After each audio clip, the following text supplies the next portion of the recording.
Madison police say sexual assaults can happen anywhere, even in a high traffic area like this.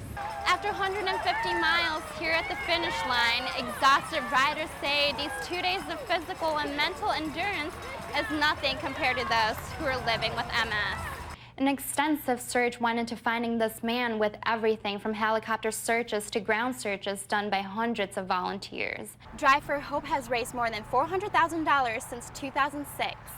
Not only bringing the greatest and brightest research into the Madison area, but most importantly, creating hope for lung cancer patients.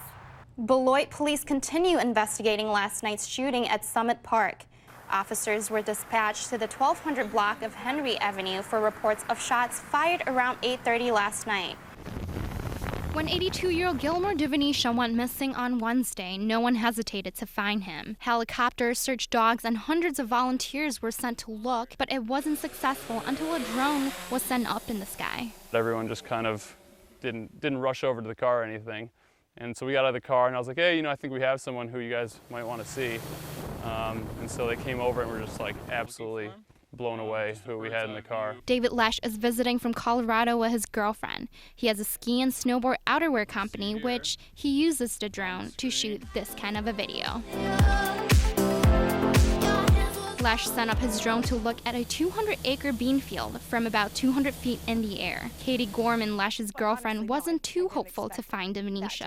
I thought what would happen would be we would come out here and we would give them the peace of mind to be able to cross off some more areas quickly without, hours and hours of people walking through fields. As they headed to the final corner of the field, Lesh saw a man standing right in the middle of it.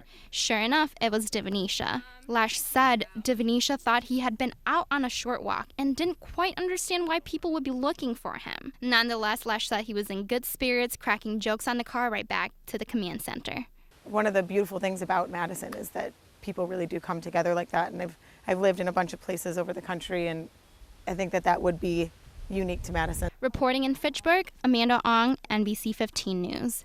Beautiful beach in Sierra Leone. Sierra Leone is the second home to UW PhD student Linda Vicunta. It's a great place. I absolutely love Sierra Leone. This year, they hosted a sustainability innovation camp with 400 children. The goal is to bring in wealth of information to the children regarding all aspects of health, ranging from dental hygiene to nutrition. The importance of brushing teeth 2 times a day. More than 600 people in Sierra Leone have been contracted with the deadly Ebola virus now. She fears support from other countries might lessen as the virus continues to grow and spread, taking hundreds and thousands of people with it. I really worry about the eradication of this virus when experts from countries that are supposed to be well equipped to handle issues are afraid to go in, with valid reason. The intervention of Ebola is a proximate solution. The ultimate solution is to build the capacities of the people in the country so they are able to combat the issue immediately when it first breaks through. Education and building task force in the country to combat this deadly virus seems to be the answer to a better tomorrow. The solution is to train the young people to be able to handle these issues when it comes up in the future. If we don't do that, it will continue to be a burden on Sierra Leone, on West Africa, and on the world. Reporting in Madison, Amanda Ong, NBC15 News. These are not the scenes that anyone wants to see any day. Today marks the 8th day of political turmoil in Ferguson. Local Madison leader Michael Johnson travels to Missouri, where tension has grown rapidly over the shooting death of an unarmed black teenager by a police officer. After the civil rights movement, but I felt like we were living during that era. But it doesn't stop here. Johnson says we need to move forward. Throwing tear gas at people is not going to get us anywhere. And so I wanted to go down there and provide some leadership and some support because it was requested. And I just hope that if something like that was to ever happen in this community, that leaders from across the country would step up and do the same.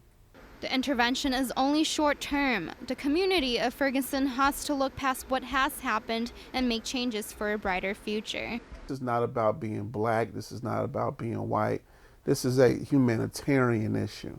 Reporting in Madison, Amanda Ong, NBC15 News.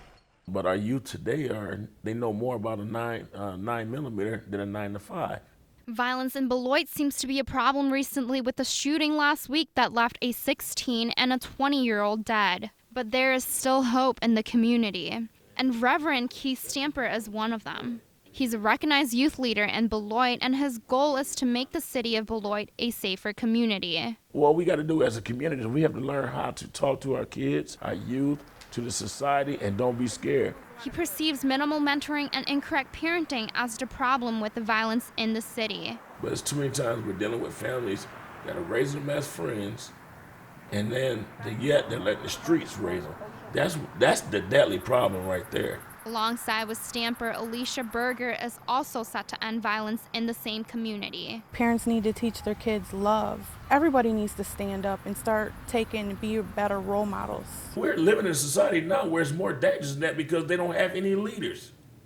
No, they don't have anything to report to. So they just get up and just do what they want to do. Ending violence in Beloit is not impossible, but it takes time. As of right now, better mentoring and parenting seem to be the answer to tackle this issue. I believe in just talking to them and working with them and let them know that they can be somebody. That's what we need.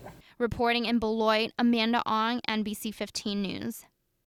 The community of Black Hawk Park finds a heartbreaking way to end their 4th of July weekend. It's usually very quiet, so I did not, expect anything like this happens. After a 2-day search, 17-year-old Thomas Biggs was found dead in this pond 13 feet under the murky water. Biggs was last seen walking along this uneven road. The man who's believed to be the last person to see Biggs described his demeanor as a bit off.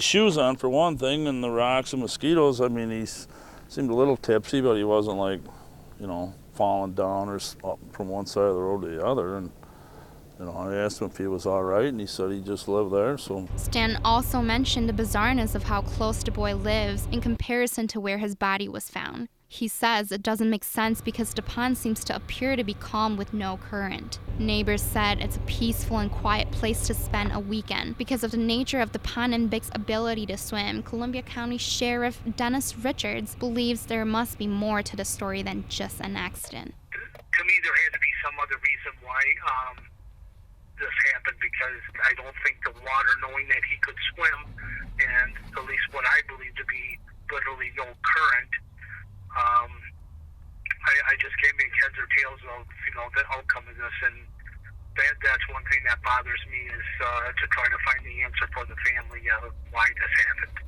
There are no suspects or ruling at this point. It is still too early to tell if this is purely an accident or a foul play. Columbia County sheriffs will continue on with the investigation, hoping to find the answer that left so many people scratching their heads.